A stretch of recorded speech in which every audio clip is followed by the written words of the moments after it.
다시 한번 새해 복 많이 받기를 하나님의 이름으로 축원합니다. 2023년 새해 말씀으로 이사야서 43장 말씀을 주신 하나님께 감사를 드립니다. 하나님은 바벨론 포로가 되어서 아무 희망이 없다 절규하는 이스라엘 백성들을 향해서 이 말씀을 주셨습니다. 보라, 내가 새 일을 행하리라. 하나님 말씀이 우리에게도 새 힘과 희망으로 와닿게 하시기를 간절히 기도합니다. 새 일을 행하시는 하나님을 바라보는 믿음 주시기를 기도합니다. 1절을 같이 읽어보시겠습니다. 시작.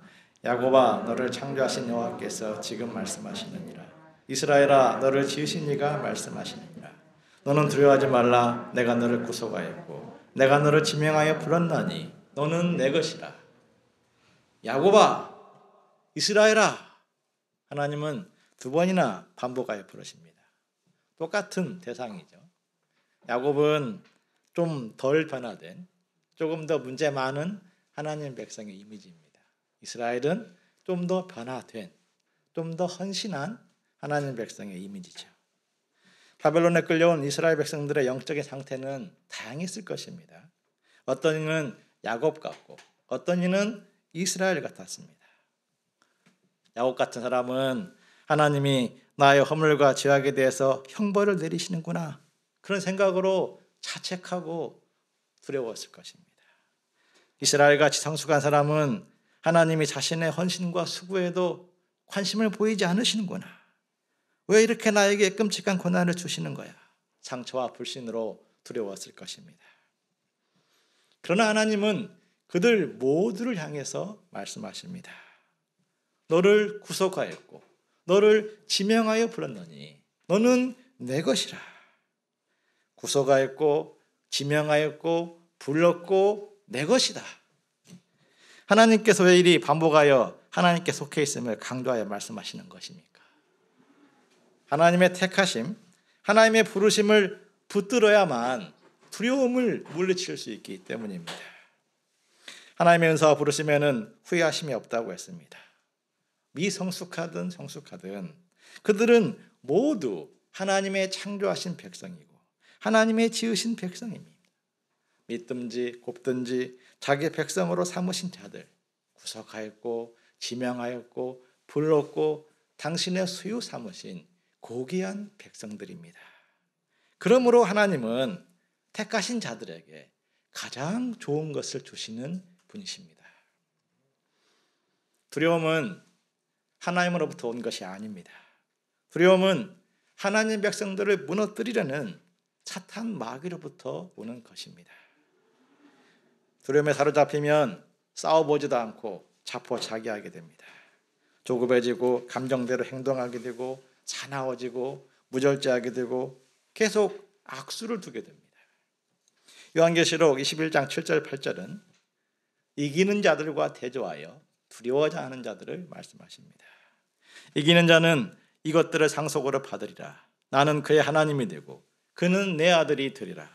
그러나 두려워하는 자들과 믿지 아니하는 자들과 흉악한 자들과 살인자들과 음행하는 자들과 점술가들과 우상 숭배자들과 거짓말하는 모든 자들은 불과 유황으로 타는 못에 참여하리니 이것이 둘째 사망이라. 믿음의 반대말은 불신이 아니라 두려움이다, 이런 말이 있습니다. 이기는 자가 되어 하나님께 영광을 돌리려면 두려움을 물리쳐야 됩니다. 하나님은 반복하여서 두려워하지 말라 말씀하십니다. 41장에서 2번, 43장에서도 2번, 44장에서도 2번 계속해서 말씀하십니다. 이 두려움은 한 번으로 끝나는 게 아니기 때문입니다. 어제 물리쳤는데 오늘 다시 오고, 오늘 물리쳤지만 내일 또 다시 올 수도 있습니다. 두려움은 우리의 마음의 중심을 차지하고자 끊임없이 공격해 옵니다. 실패와 상처를 통해서 파고들고 염려와 불확실함을 통해서 파고듭니다. 우리는 어떤 문제, 어떤 상황을 만나든지 두려움의 종이 되지 말아야 됩니다. 2절을 같이 읽겠습니다. 시작. 내가 물 가운데 지날 때 내가 너와 함께 할 것이라. 강을 건널 때 너를 침몰하지 못할 것이며 내가 불 가운데 지날 때 타지도 아니할 것이요 불꽃이 너를 사르지도 못하리니. 물 가운데로 지나는 것이 얼마나 두려운 줄 아십니까? 저는 물 가운데 빠져 거의 죽음 직전까지 가봤기 때문에 물 가운데로 지나는 것의 그 공포를 조금은 알고 있습니다. 그때 막 이렇게 눈앞에서 물이 오르락 내리락 하면서 꼬르륵 꼬르륵 가라앉고 있는데, 그러면은 이제 내 목숨이 끝나가는 거잖아요. 그러면 정말 필사적이 돼야 되는데 어느 순간 나는 이렇게 죽는구나 생각이 드니까 그 두려움에 짓눌려서 자포자기해 버리는 것이었습니다. 끔찍한 화재 현장에 빠질 때도 그렇다고 합니다. 무서운 불길에 둘러싸일수록 침착해져야 되는데 불길의 방향이 어디에서 와서 어디로 가고 후방시설, 구호의 손길이 어디에 있는지를 잘 살펴야 되는데 막 두려움 가운데 허둥대다가 참변을 당하는 일이 많다고 합니다. 시련 앞에서 한없이 연약해지는 인간을 생각하면 하나님은 택하신 자들에게 물 가운데로 지나지도 않고 불 가운데로 지나지도 않을 것이다. 앞으로 꽃길만 걸을 것이다. 이런 보장을 해주셔야 할 것 같습니다. 그런 보장을 해주셔야 두려워하지 않을 수 있을 것 같습니다. 그러나 하나님의 약속은 물 가운데로 지날 때 함께하는 것입니다. 불 가운데로 지날 때 타지 않는 것입니다. 지나게 하겠다. 하지만 침몰하지 않고 타지 않는 것입니다. 고난을 없애주겠다는 약속이 아니라 고난 가운데 함께 하겠다는 약속입니다. 이스라엘은 물 가운데 침몰하여 죽는 것이 아니라 깨끗하게 씻겨집니다. 불 가운데 소멸되는 것이 아니라 정금같이 연단을 받습니다. 우리 삶에, 우리 인간에게 얼마나 많은 불순물들이 있습니까? 물 가운데 같은 고난을 통해서 그것이 하나씩 하나씩 씻겨져 나가고, 불 같은 시련을 통해서 그런 것들이 하나씩 하나씩 태워지고 연단을 받습니다. 하나님은 고난을 통해서 당신의 백성들을 정결한 백성으로 씻으시고 정금 같은 백성으로 연단하십니다. 너는 내 것이다. 하나님은 택하신 자들을 결코 버리지 않고 끝까지 함께 하십니다. 우리가 하나님의 부르심과 소망을 붙들 때 모든 위기와 시련을 견디고 승리하게 됩니다. 3절을 보십시오. 하나님은 애굽을 속량물로 구스와 스바를 희생의 제물로 삼겠다고 말씀하십니다. 이 말씀은 너무나 비현실적인 말씀처럼 들렸습니다. 어떻게 강대국 애굽이 포로 백성 이스라엘을 위한 희생 제물이 될 수 있습니까? 그런데 역사를 보면 이 하나님의 말씀 그대로 되었습니다. 페르시아 왕 고레스가 바벨론을 무너뜨리고 이제 이 제국을 남쪽 애굽까지 확장을 해야겠다. 애굽까지 정복해야겠다. 마음을 먹습니다. 근데 애굽을 정복하려면 중간에 있는 팔레스틴 지역을 지나가야 되는데 이 팔레스틴 민족들의 지지가 절대적으로 필요했습니다. 그래서 바벨론 제국 시절에 포로로 끌려왔던 그 팔레스틴 민족들에게 이제 너희들은 고향으로 돌아가도 좋다.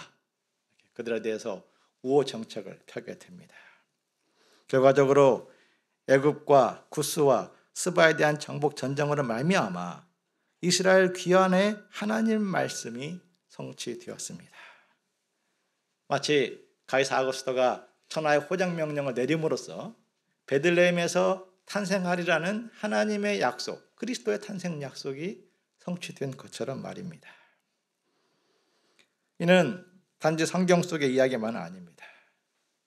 경미 목자가 처음 근무지로 원주로 발령받았을 때 군매역 없이 강원도를 벗어나는 것은 불가능해 보였습니다. 업무도 너무 힘들어서 원주는 이제 나의 무덤이 아닌가 이렇게 생각이 들 정도로 고통스러웠습니다. 그런데 마침 한국군 전체 육군 체제 개편으로 인해서 부대가 해체되었습니다.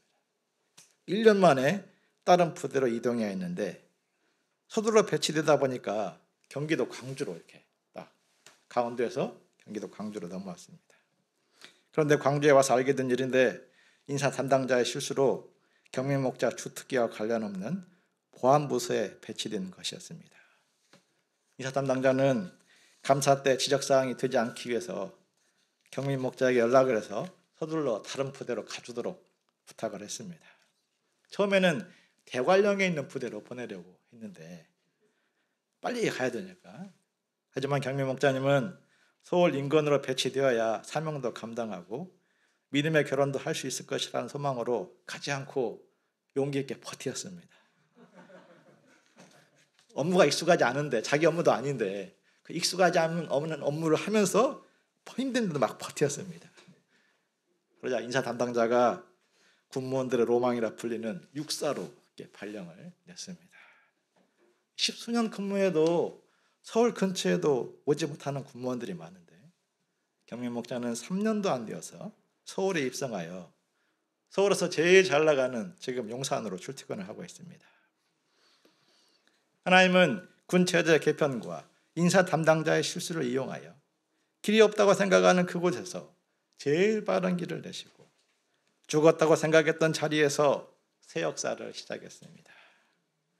어디 이것이 경민 목자만의 이야기이겠습니까? 믿음의 길을 가는 사람들마다 이런 비밀들이 있습니다. 하나님은 택하신 자들을 보배롭고 존귀하게 여기십니다. 하나님은 사랑하는 자들에게 좋은 것을 주시는 분이십니다. 그러므로 지금 상황이 어렵다고 두려워하지 말아야 됩니다. 지금 바벨론 포로로 끌려온 이스라엘 백성들은 제국 사방으로 흩어져 있습니다. 그로 인해 이스라엘은 아무것도 할 수 없다, 이렇게 그런 상황처럼 보였습니다. 하지만 때가 되면 하나님은 동서남북 사방에서 택하신 자들을 모읍니다. 동쪽으로부터 오게 하고 서쪽으로부터 오게 합니다. 하나님이 북쪽을 향해서 내놓으라 말씀하면 북쪽에서부터 형제들이 오게 되고, 남쪽을 향하여 가둬두지 말라 말씀하시면 남쪽으로부터 자매들이 옵니다. 하나님의 이름으로 불러지는 모든 자, 하나님의 영광을 위하여 창조한 자들이 옵니다. 하나님은 그렇게 어느 시대, 어느 장소에서도 멈추지 아니하고 끊임없이 당신의 일을 하시는 분입니다. 8절을 보십시오. 현재 이스라엘은 눈이 있어도 보지 못하고 귀가 있어도 듣지 못하는 그런 백성이었습니다. 무슨 말이냐면 하나님의 고레스를 새로운 왕으로 세워 세상 역사를 움직이고 귀환을 준비하고 있는데 이스라엘은 그것을 보지 못하고 있는 것입니다. 하나님은 선지자들을 보내어서 이스라엘의 귀환이 다가왔음을 계속해서 알리고 있는데 그 귀로 들어도 그 말씀을 받아들이지 못하고 있는 것입니다. 하지만 이스라엘의 영적 수준이 엉망일지라도 하나님은 그들을 통해서 당신의 영광을 드러내십니다. 당시 수많은 민족들이 바벨론 제국의 포로로 끌려왔습니다. 그들은 이스라엘 민족에게 주신 하나님의 약속, 70여 년이 지나면 돌아올 것이다, 그 약속을 듣고 비웃었습니다. 아니, 바벨론 제국이 이토록 강한데 도대체 너희 신 여호와는 무슨 능력으로 너희를 풀어주겠다는 거냐, 말도 안 돼, 이렇게 말을 했습니다. 그런데 정말 여호와 하나님의 말씀하신 그대로 이스라엘이 풀려나게 됩니다. 그를 통해서 이스라엘은 하나님만이 세상의 유일하신 신이심을 증거하게 됩니다. 여호와 하나님이 창조주이고 여호와 외에는 구원자가 없음을 드러내게 됩니다. 하나님은 말씀으로 장래 일들을 계시하셨고 계시하신 그대로 이루시는 분이십니다. 하나님의 말씀, 곧 성경은 구약과 신약, 오래된 약속과 새로운 약속으로 이루어졌습니다. 하나님이 약속하신 모든 말씀이 그대로 이루어졌습니다. 하나님 말씀하신 그대로 이스라엘은 포로에서 귀환했습니다. 하나님 말씀하신 그대로 그리스도가 왔습니다. 하나님 말씀하신 그대로 복음은 예루살렘과 사마리아와 유대와 땅끝 로마까지 온 세상에 증거되었습니다. 아직 이루어지진 않은 한 가지가 있다면 하나님의 아들 예수님이 다시 오셔서 새하늘과 새 땅을 여실 것이라는 약속입니다. 태초부터 세상을 창조하시고 당신의 주권대로 세상을 움직이는 하나님을 막을 자 아무도 없습니다. 세상이 복잡해지고 어려워질수록 그러면 우리는 하나님의 말씀으로 돌아가야 됩니다. 말씀을 통해서 방향을 잡고 말씀을 기초로 확신을 얻어야 됩니다. 우리는 시공간에 갇혀 있기 때문에 한 해는 고사하고 한 달 앞도 내다볼 수가 없습니다. 내 마음대로 세상을 움직일 수가 없고 심지어 내 자신조차 내 마음대로 되지가 않습니다. 세상과 나는 흔들리고 변하고 불확실할지라도 하나님의 말씀은 확실하고 흔들리지 않습니다. 그러므로 하나님 말씀에 나의 비전과 나의 소망과 나의 기대를 붙들어야 됩니다. 그런 말씀이 없다면 그 말씀을 주시도록 기도해야 됩니다. 또한 주신 말씀을 빼앗기지 않도록 매 순간 묵상하며 우리 마음 깊이 새기기에 힘써야 됩니다. 문제를 만날 때마다 하나님 말씀을 떠올리며 말씀에 순종하고자 최선을 다해야 됩니다. 하나님은 그들을 통해서 당신의 능력과 영광을 드러내십니다.